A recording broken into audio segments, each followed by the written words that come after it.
Merhabalar, ben Tuğba, kanalıma hoş geldiniz. Bu videoda gerçek Ramazan pidesi tarifini sizlere vereceğim. Ayrıca hayırlı Ramazanlar diliyorum. Pidemi pişmiş halini de görüyorsunuz. Ayrıca üzerine özel sosuyla birlikte bu tarifi sizlere vereceğim. Şimdi pidemin sesiyle baş başa bırakıyorum.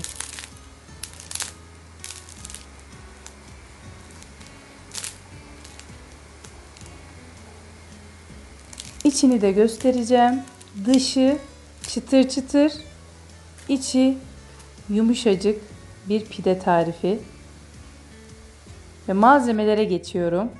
İlk olarak hamurumu yoğuracağım. 600 gram yani 5 su bardağı klasik su bardağıyla un, 1 tatlı kaşığı tuz, tepeleme 1 tatlı kaşığı kuru maya ve 410 milimde su kullandım. 2 su bardağından çok az fazla su kullandım diyebilirim. Hamurumun ortasına havuz açıyorum. Ve yine kaşık ölçülerimi videoda gösteriyorum. Tepeleme 1 tatlı kaşığı 5 gram kuru maya ve yine tepeleme 1 tatlı kaşığı tuz. Tuzu unumun kenarına ekliyorum. Suyu ılık su kullandım. Bunu belirteyim. İlk olarak ortada mayanın erimesini sağlıyorum.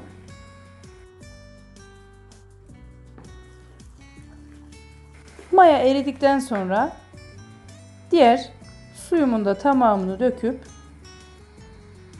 ilk olarak kaşıkla karıştıracağım ve daha sonra elimle yoğurmaya başlayacağım.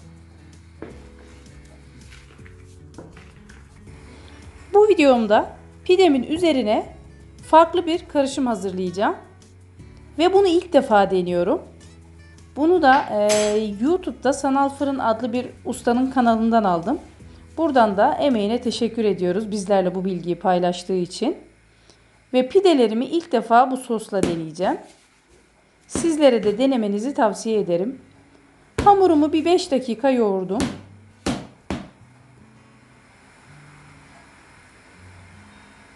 Elinize yapışan yumuşak kıvamlı bir hamur olacak. Buna lütfen dikkat edin. O yüzden hamurunuzun kıvamını bu şekilde tutturmaya çalışın. Çünkü un markalarından falan hamurunuzun kıvamı değişebilir. Hamurumu 2 saat mayalanması için bir kenara aldım. Ve şimdi üzerine süreceğim sosumu hazırlıyorum. Tepeleme 2 yemek kaşığı unun üzerine yarım çay bardağı yani 60 milim su ekliyorum. Normal soğuk su, çeşmeden doldurduğum su. Ve iyice çırpıyorum. Çırptıktan sonra üzerine 120 milim yani 1 çay bardağı dolusu kaynar su döküp hızlı bir şekilde karıştırıyorum. Hızlı bir şekilde bu şekilde 1 dakika karıştırdıktan sonra karışımım hazır.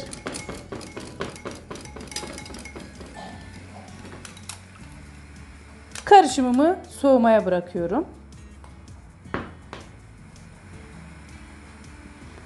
Hamurum tam 2 saat mayalandı. Mayalanırken ben üzerine bir şey örtmedim. Ama eğer eviniz serinse üzerine bir bezle kapatırsanız hamurunuz daha çabuk mayalanır. Benim evim sıcak olduğu için hamurumun üzerini hiçbir şekilde kapatmıyorum. Elimi suya değdirerek hamurumun kenarlarını toparladım.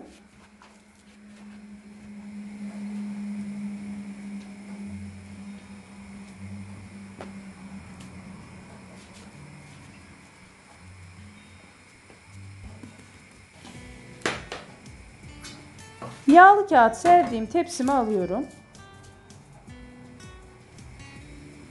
Yağlı kağıt hamurumun altını iyi kızartmadığı için çok az böyle 3-4 damla kadar sıvı yağını bir peçeteyle yağlı kağıdın üzerine sürüyorum ki ekmeğimin altı biraz daha iyi kızarsın diye.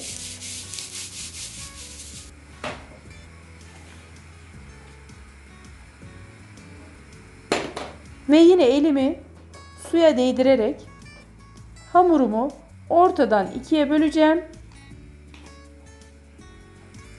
Ve 2 adet pide hazırlayacağım.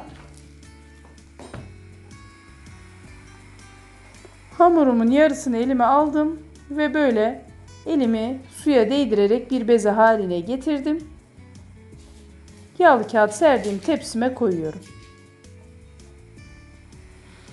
Bezelerimi tepsiye koydum ve yaklaşık bir 20 dakika üzerlerini bu şekilde kapatarak dinlenmelerini bekledim. 20 dakikanın ardından hazırlamış olduğum sosla pidelerime şekil vermeye başlıyorum.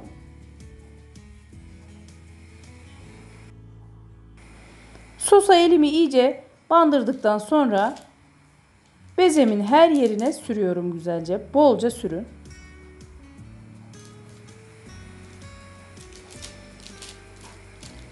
Ve parmaklarımın ucuyla bastırarak bezemi tepsime pide şeklinde yayıyorum. Çok basit.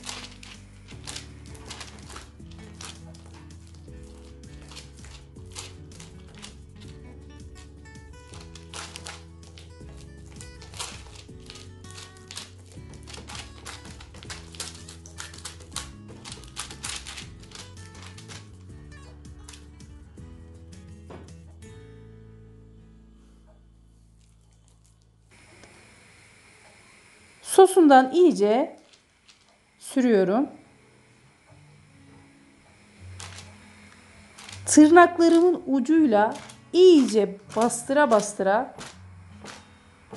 kenarlardan bir parmak kalınlığında şekil veriyorum.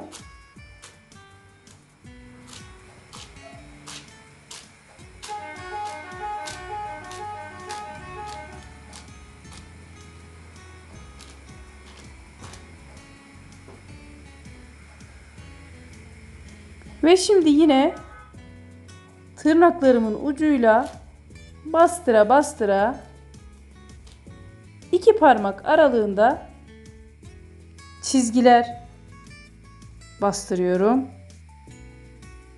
Ve yan çevirip baklava şeklinde keseceğim.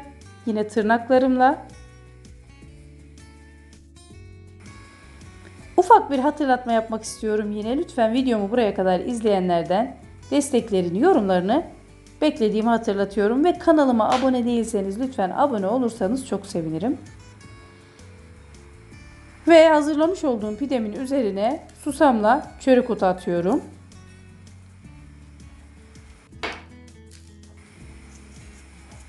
Pidem biraz daha kalın olsun isterseniz biraz daha az yassılayabilirsiniz. Yani kalın şekilde yapabilirsiniz. Dereceyi de gösteriyorum. 200 derece alt üst fanlı ayarda pidemi pişirmeye başladım. Ve pidelerim pişti. Birazdan sizlere iç dokusunu da paylaşacağım. Dışı çıtır çıtır, mis gibi kokan lezzetli pidelerim oldu. Mutlaka deneyin. Sizler de yorumlarınızı bana atın. Zaten videoda ne kadar güzel olduğunu siz de anlıyorsunuzdur.